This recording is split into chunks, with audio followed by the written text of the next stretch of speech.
Hello, this is Lolly. I am back and I want to show you, I did show recently in one of my hauls from thrift stores some of these little golden books that I had picked up.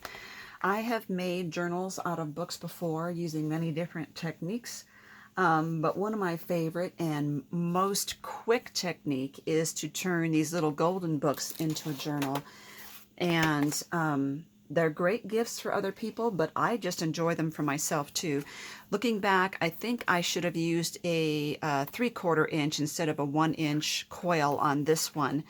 I like to make them so that when you put stuffings on the inside or memorabilia and ephemera, that there's room for it to grow. So maybe they're not too big. So here's what I did. I take a book like this and I used a metal-edged ruler like on this Tim Holtz one. And then I just take a craft blade and I hold the ruler firmly and I just keep going over the same spot until the spine comes completely off. And then you've got, your pages are all separated and you have this left over.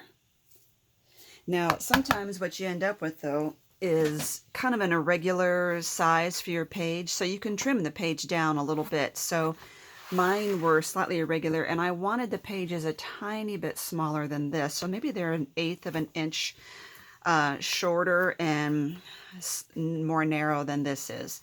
So this one's in pretty bad shape, but it was the only Tweety one I've ever found, and my daughter is very partial to it. If you notice, it even says 49 cents. So this is a very old one, yet in spite of it all, the inside was in really good shape. And so what I do with them on these books, I usually keep all of the pages in the book in the right order, and then I just add pages in between them. And then I bind them on my cinch. And I will give you my tutorial down below on how to use the cinch, so that would help. Okay, so let's see what I have here. On this one, it starts off with a page from the actual book. And one of the things I like to do, which I didn't do as much this time, is to make pages of irregular lengths. I did want to use a lot of yellow in there, so I did get this. This is a pocket, excuse me. And so I measured this paper to be longer, and I just folded it over and glued right here to be a pocket, like that. There's going to be several of these in here. And then, believe it or not, I actually have Tweety stamps. I'm trying to get this out. This was Looney Tunes, but who made it? Stampede. Rubber Stampede made this. Looney Tune, it's called Big Tweety A1725G. I'm sure they don't make it anymore, but you might be able to find it on eBay or something. Okay, so I knew I wanted the bright color, so I stamped him on yellow. Then I stamped his feet on the this golden color, and I fussy cut the feet out and put them on, and then I stamped the eyes on white, and I stamped the eyes on blue, and I fussy cut all that out and glued them on to give the brilliant look there. I did color in his beak there. I've got some graph paper, more pages there. This is an envelope that I cut down to size, and I have another Tweety stamp here. I may color that in, I'm not sure at this point. And I just glued this to the back of that envelope. More graph paper. You see, I usually put 1 or 2 different pieces of paper in between all the storyline here. Another one of those envelopes. And this one, I have these 2 stamps of Sylvester chasing Tweety, and I just drew a little dotted line there to show they're connected. I just thought that was so cute. Another pocket right there. Graph paper. And then I added just plain printer paper. Plain printer paper. Another pocket. Graph, another yellow cardstock. So they're all, the papers are all different weights as well. So this is actually decorative paper. It's not cardstock for all the pockets that I've used. And I've got printer paper, and the graph paper is actually a pretty fine weight compared to even this. And I've added the cardstock in there. And I actually have, I think, 2 different colors of yellow cardstock. Just using what I have.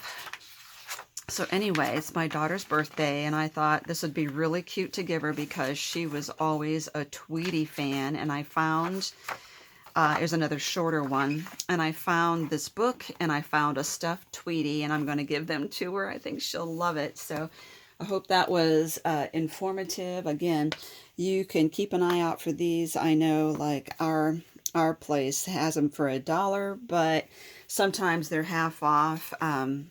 This one was hard because even with undo, the sticker just tore the back. So I went ahead and Mod Podged this as well to kind of protect it from any more damage. I Mod Podged the inside as well, hoping that would give it some longevity there. But I think she'll love it.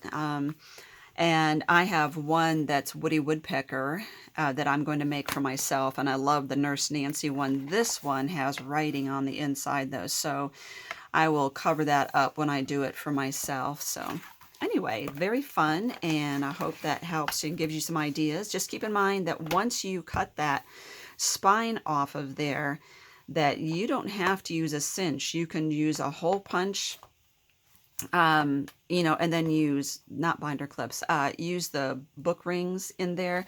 You can bind this however you want. You don't have to put them in you know, use a cinch to do this. So, and I have the square hole cinch. So if you are looking for the square hole one, that the rights to that one have been given to Heidi Swapp now. So it's still made by, it's still a cinch brand, but it's just marketed under Heidi Swapp's name. So that's the only place you're going to find the square hole ones. Thank you for watching.